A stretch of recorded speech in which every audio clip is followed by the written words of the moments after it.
அனைவருக்கும் வணக்கம். நான் உங்கள் அக்ஷய லக்ன பத்ததி ஜோதிடர் பவித்ரா.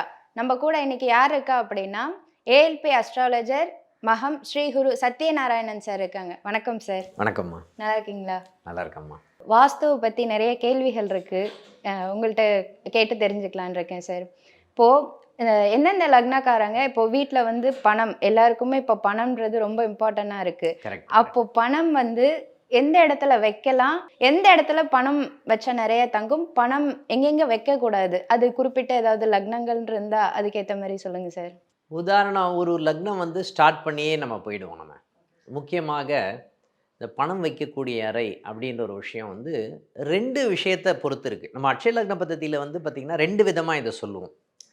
ஃபஸ்ட்டு எனக்கு தொழில் நல்லா இருக்கணும், ஏன்னா பேஸ் வந்து அங்கே தான், ரூட் அங்கே தான். நான் ரூட்டே இல்லாமல் நான் வந்து மாம்பழம் சாப்பிட்ணுன்னா எப்படி இருந்தால் தான் அந்த மாம்பழத்தை சாப்பிட முடியும், கரெக்டாக? ரூட்டே இல்லை, பேஸே இல்லைன்னு வச்சுக்கோங்களேன். இந்த நம்ம வாஸ்து கரெக்ஷன் பண்ணியிருப்போம். சில டைமில் என்ன நடக்கும்னு பார்த்தீங்கன்னா, வாஸ்து மட்டுமே கரெக்ஷன் பண்ணிகிட்ருப்போம், ஆனால் பணமே வராது. ஏன்? இவருக்கு வேலையே இல்லாமல் உட்காந்துருப்பார். அப்போது ஜாதகத்தில் அதனுடைய தன்மையை ரிஃப்ளெக்ட் பண்ணுமா? கண்டிப்பாக ரிஃப்ளெக்ட் பண்ணணும்னு சொல்லலாம். இதனுடைய ஜோதிடத்தில் வந்து பார்த்திங்கன்னா ஜாதகம் எடுத்து பார்த்தோன்னாவே வாஸ்து நமக்கு தெரிஞ்சிடும். ரெண்டாவது பாயிண்ட்டு, இந்த பணம் வைக்கக்கூடிய அறைன்னு ஒன்று இருக்கு இல்லையா, இந்த பணம் வைக்கக்கூடிய அறை வந்து சுத்தமாக இருக்க வேண்டும். அது இல்லாமல் வந்து 2ஆம் பாவத்தையும் நல்லா வச்சுக்கணும், 10ஆம் பாவத்தையும் நல்லா வச்சுக்கணும் அப்படின்ற மாதிரி அமைப்பு இருக்குது. மேஷ லக்னம், இப்போ ஏஎல்பி லக்னம் போயிட்டுருக்குன்னு வச்சுக்கோங்க. மேற்கு பக்கத்துலேருந்து, முக்கியமாக அந்த மேற்கு பக்கம் மிட் பாயிண்ட்டுன்னு சொல்கிறோம்ல, மிட் பாயிண்ட்லேருந்து வடமேற்கு பக்கம் வரைக்கும் சுத்தமாக வைத்துக்கொள்ள வேண்டும் அப்படின்னு ஒரு விஷயம் இருக்குதுன்னு சொல்லலாம். இந்த இடத்துல வந்து எந்த காரணத்தை கொண்டும் வந்து பார்த்திங்கன்னா நம்ம ட்ரைனேஜ் சம்மந்தப்பட்ட விஷயமும் கழிவு சம்மந்தப்பட்ட விஷயங்கள், சார் கழிவறை எங்கே சார் இருக்கணும், நீங்கள் கழிவறையே வடமேற்கு பக்கம் வைக்க வேண்டும்னு சொல்லியிருக்கோம். எக்ஸாக்டாக இந்த இடத்துல வைக்கலாம் அப்படின்னு சொன்னீங்கன்னா அது சம்மந்தப்பட்ட நிகழ்வுகள் பாதிப்பை கொடுக்குமா? கண்டிப்பாக பாதிப்பை கொடுக்கும். முக்கியமாக இந்த மாதிரி லக்னங்கள் வரும்பொழுது நம்ம வந்து எப்போவுமே சொல்கிற விஷயம் ஒரே ஒரு விஷயந்தான், உங்களுடைய டாய்லெட் சம்மந்தப்பட்ட விஷயத்தை சுத்தமாக வைத்துக்கொள்ள வேண்டும் அப்படின்னு ஒரு நிகழ்வு இருக்குது. எந்த அளவுக்கு நீங்கள் பூஜை ரூமில் வச்சுக்கிறீங்களோ அதே அளவுக்கு முக்கியத்துவம் இந்த டாய்லெட்டுக்கும் கொடுக்கணும். ஓகேங்களா? உங்களுக்கு நமக்கு அந்த பாக்டீரியா ஃபங்கஸ் சம்மந்தப்பட்ட விஷயங்கள், இந்த வைரஸ் சம்மந்தப்பட்ட விஷயங்கள் நமக்கு தெரியறதில்ல, கண்ணுக்கு தெரியாத விஷயங்களாக இருக்கக்கூடிய தன்மை இருக்குமா? இருக்கும். இப்போ அந்த காலத்துலேருந்து என்ன பண்ணிகிட்டு இருந்தாங்க அப்படின்னு பார்த்தீங்கன்னா, இந்த டாய்லெட்டை தூக்கி வெளியில் வச்சுருந்தாங்க, புரியுதுங்களா? இப்போ வந்து என்ன பண்ணுறாங்க அப்படின்னு பார்த்தீங்கன்னா, எல்லாமே வந்து பார்த்திங்கன்னா எல்லாமே ஒன்றா வச்சுக்கிறாங்க. இப்போ எல்லாம் மாடர்ன், எல்லாமே மாடர்ன் அப்படின்ற ஒரு பேரில் வந்து பார்த்திங்கன்னா எல்லாமே உள்ளே தான் இருக்குது. இல்லை அப்பார்ட்மெண்ட்டு சம்மந்தப்பட்ட விஷயங்கள் வரும்போது நமக்கு ஃபேவரபுளாக வரதில்லை. அப்போது உங்களுடைய ஏஎல்பி ஏஆர்பி என்ன போயிட்டுருக்குன்னு பார்த்து அதுக்கு தகுந்த மாதிரி வச்சோன்னு வச்சுக்கோங்களேன், நம்முடைய வாழ்க்கை சிறப்பாக இருக்கும் அப்படின்னு சொல்லலாம். இப்போ ரிஷப லக்னம் ஏஎல்பி லக்னம் அப்படின்னு வச்சுக்கோங்களேன், நீங்கள் வடமேற்கு பக்கம் டாய்லெட் இருக்குது சார், அதை சுத்தமாக வச்சுக்கோங்க, ஓகேங்களா? அங்கே தூக்கி வந்து சோஃபா சம்மந்தப்பட்ட விஷயங்களை வச்சுக்காதீங்க, ஓகேங்களா? சோஃபா சம்மந்தப்பட்ட விஷயமாக இருந்தது, பூச்செடிகள் சம்மந்தப்பட்ட விஷயம் வடமேற்கு பகுதியில் எட்டுன்னு வச்சிடாதீங்க. வடமேற்கு பகுதியை ஒட்டினாப்பில் வந்து பார்த்திங்கன்னா ட்ரைனேஜ் சிஸ்டமாக வச்சுக்காதீங்க. எப்போவுமே வடமேற்கு பகுதியில் நம்ம அந்த காம்பவுண்ட் இருக்குது இல்லைங்களா, காம்பவுண்டுக்கு வெளியில் அதை டச் பண்ணாமல் இருக்கணும். நம்ம சில பேர் என்ன பண்ணுவாங்க, அங்கேயே வந்து பார்த்திங்கன்னா கீழே வந்து அட்டாச் பண்ணுற மாதிரி, கீழே அதாவது வடமேற்கு பகுதிக்கு கீழே, ஓகேங்களா, கிரவுண்ட் லெவல்லையே ஒட்னாப்பில் அதுக்கு கீழே பள்ளம் தோண்டி டாய்லெட்டை வச்சுருவாங்க. எப்போவுமே டாய்லெட்டு ட்ரைனேஜ் சிஸ்டமும் இந்த வடமேற்கு பகுதியும் தனித்தனியாக இருக்க வேண்டும் அப்படின்ற ஒரு விஷயம் இருக்கா? இருக்குது. இதனுடைய தன்மைகள் எல்லாமே வந்து பாதிப்பை கொடுக்குமா? பாதிப்பை கொடுக்கும்.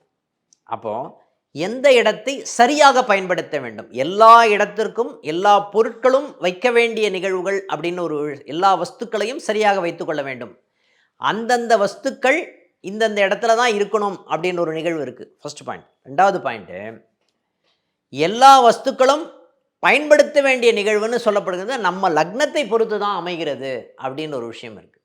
இப்போ வந்து கடக லக்னம் ஏஎல்பி லக்னம், கடக லக்னம் ஏஎல்பி லக்னம் போகும்போது முக்கியமாக வந்து வாஷ் பேசினை தூக்கி அங்கே வைக்கிறது, ஓகேங்களா? வாஷ் பேசினை தூக்கி என்ன பண்ணுவாங்க அப்படின்னு பார்த்தீங்கன்னா வடக்கு பக்கமாக வாஷ் பேசினை வைக்கிறது. ஓகே, நீர்நிலை சம்மந்தப்பட்ட விஷயங்கள் எல்லாமே அங்கே வைக்கலாமா? வைக்கக்கூடாது. எப்போவுமே வந்து நம்ம நீர்நிலைக்கு உகந்த இடமே வந்து பார்த்திங்கன்னா வடகிழக்கு மூலைன்னு சொல்லுவோம். நீர்நிலை சம்மந்தப்பட்ட விஷயங்கள் அங்கே இருக்கலாமா? இருக்கக்கூடாது அப்படின்னு ஒரு நிகழ்வு இருக்குது. அதே மாதிரி டாய்லெட் சம்மந்தப்பட்ட விஷயங்கள் வடமேற்கு மூலையில் இருக்குமே தவிர அதை தூக்கி வந்து வடக்கு பக்கமாக வைத்து கொள்ளக்கூடாது. ஏன்னா வடக்கு பக்கம் அப்படின்னு சொல்லப்படுகின்ற இடமே வந்து பெருமாளுடைய இடம், வடக்கு பக்கம். புரியுதுங்களா? அந்த இடத்தை சுத்தமாக வைத்துக்கொள்ள வேண்டும் அப்படின்னு ஒரு நிகழ்வு இருக்கா? இருக்குது. வடமேற்குக்கும் வடக்குக்கும் டிஃப்ரென்ஸ் இருக்குது. நீங்கள் துல்லியமாக பார்த்தீங்க அப்படின்னு சொன்னாங்க. ஏன்னா ஒரு ராசி கட்டத்தில் 30 டிகிரி இருக்குது. அப்போ தனித்தனியாக பிரித்து பிரித்து பார்க்க வேண்டும் அப்படின்ற ஒரு விஷயம் ரொம்ப முக்கியமான விஷயம். சார் இந்த இடத்துல இது இருக்கணும், சார் இந்த இடத்துல இது இருக்கக்கூடாது அப்படின்னு ஒரு நிகழ்வு இருக்குது.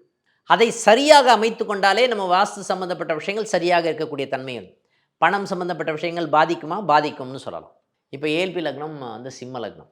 ஓகேங்களா? ஏல்பி லக்னம் சிம்ம லக்னம்னு வரும்போது முக்கியமாக வந்து பார்த்திங்கன்னா இந்த வடக்கு பகுதியிலிருந்து முக்கியமாக வடகிழக்கு பகுதி வரைக்கும் கரெக்டாக வடகிழக்கில் போய் சோஃபா போடுவாங்க. ஓகேங்களா? ஃப்ரிட்ஜு ஃபிக்ஸ் பண்ணுவாங்க. அந்த இடம் வந்து ஃப்ரீயாக இருக்கணும். அப்போது ஒரு இடமும் சுத்தமாக எடுத்துக்கொள்ள வேண்டும் அப்படின்ற ஒரு விஷயம் இருக்குது. சார் வீட்டுக்கு வெளியில் வந்து இந்த மாதிரி அமைப்பு இருக்குது சார், செடி கொடிகள் போட்டுக்கிறேன் சார் நான், அது போட்டுக்கோங்க. ஆனால் வந்து வீட்டுக்குள்ளே வந்து நாம் சுத்தமாக வைத்துக்கொள்ள வேண்டிய தன்மை நம்மக்கிட்ட இருக்குது. அங்கே போய் டிவி போடுறது, வடகிழக்கு மூலையாக பார்த்து டிவி போடுறது. ஓகேங்களா? அங்கே வந்து வால் மவுண்டிங்கில் வந்து டிவி மாட்டுறது, இது எல்லாமே பாதிக்கப்படக்கூடிய தன்மை இருக்குமா? இருக்கும். அதாவது ராசி கட்டத்திற்கும் வாஸ்துவிற்கும் சம்பந்தம் இருக்கா? இருக்குது. அந்த இடத்துல தேவையில்லாமல் ஒரு விஷயத்தை வந்து மாட்டி அந்த இடத்தை கெடுத்து விடக்கூடாது அப்படின்ற ஒரு விஷயம் ரொம்ப முக்கியமான விஷயம்.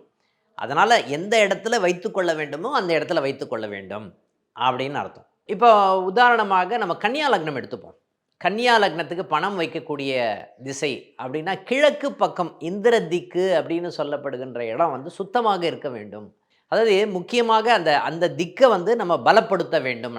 அப்போ இந்திர திக்குக்கு வந்து பார்த்திங்கன்னா வழிபாடு செய்வது, இந்திர திக்குக்கு வந்து பூஜை பண்ணுறது. ஓகேங்களா? அதாவது இந்த இந்திர திக்குக்கு நம்ம வாசலுக்கு பக்கத்தில் இருக்கக்கூடிய, இப்போ வடகிழக்கு மூலைன்னு வச்சுப்போம். ஓகேங்களா? அந்த வாசலுக்கு பக்கத்தில் இருக்கக்கூடிய சூரியன் பிரவேசிக்கக்கூடிய தன்மை கிழக்கு திக்குன்னு சொல்கிறோம் இல்லைங்களா? அதுதான் இந்திர திக்குன்னு சொல்லுவோம் நம்ம. அந்த இடத்துல வந்து சுத்தமாக வைத்துக்கொள்ள வேண்டும். முன்னோர்கள் வழிபாடு வந்து பார்த்திங்கன்னா பணம் வரவழைக்கக்கூடிய தன்மை இங்கே இருக்குமா? இருக்கும். 2 கண்ணுன்னு சொல்லுவோம். ஓகேங்களா? வீட்டில் வடகிழக்கு மூலையில் இருக்கக்கூடிய 2 கண்ணு வந்து பார்த்திங்கன்னா சூரியனுடைய ஒளி உள்ளே வரக்கூடிய தன்மையை கொடுக்கும் அப்படின்னு சொல்லலாம். இந்த 2 விஷயங்கள் ஃபேவரபுளாக இருக்கணும். ஒன்று வந்து வெளிச்சமும் காற்றும் வந்து அந்த கிழக்கு திக்கில், முக்கியமாக அந்த ஜன்னல் இருக்கு இல்லைங்களா, அந்த திக்கில் வந்து காற்றும் ஒளியும் சுத்தமாக வர வேண்டும்னு சொல்லுவோம். இந்த வடகிழக்கு மூலைனா இந்த வாஸ்துவினுடைய மூக்குன்னு சொல்லுவோம், நம்ம சுவாசம்னு சொல்லுவோம். அந்த சுவாசத்தின் வழியாக அப்போ என்ன பண்ணணும்னா அந்த சுவாசத்தை அடைச்சிட்டோன்னா நிறைய பேர் என்ன பண்ணுறாங்க, அங்கே தூக்கி பெட்ரூமை போட்டுருவாங்க. பணம் வரக்கூடாதுன்னு முடிவு பண்ணிடுச்சின்னு வச்சுக்கோங்களேன், அந்த திக்கில் என்ன டிவியை தூக்கி மாட்டி வச்சுருப்பாங்க. யாருக்கு கன்னியா லக்னம் ஏஎல்பி லக்னம் யாருக்கு செல்கிறதோ அவங்களுக்கு நீங்கள் செக் பண்ணி பாருங்கள். சார் ஹாலில் டிவி இருக்கக்கூடாதா? நான் ஹாலில் டிவி இருக்கக்கூடாதுன்னு சொல்லலை. ஹாலில் எந்த பக்கம் டிவி இருக்கணும்னு இருக்குல்ல. நம்ம என்ன பண்ணுவோன்னு பார்த்தீங்கன்னா அந்த டிவியை தூக்கி கிழக்கு பக்கமாக தூக்கி மாட்டியிருப்போம், இல்லை கடிகாரத்தை தூக்கி மாட்டியிருப்போம்.